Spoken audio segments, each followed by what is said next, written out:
We've had our store for 14 years now, and we try to be a one-stop shop for a small town.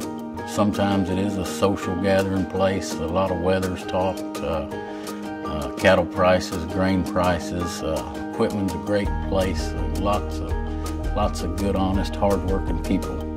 The gas companies, they've invested billions of dollars here in Arkansas, and there's so many different opportunities and places that people are employed now that used to not be here.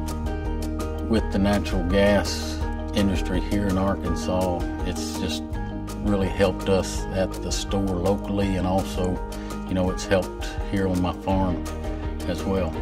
I think Arkansas's future is really bright. I mean, it has been very, very nice to a lot of families, a lot of individuals, a lot of people here in Arkansas that have really benefited from top to bottom. I'm Mike Lagacy. I'm a farmer, rancher, small business owner, and I know energy advances Arkansas.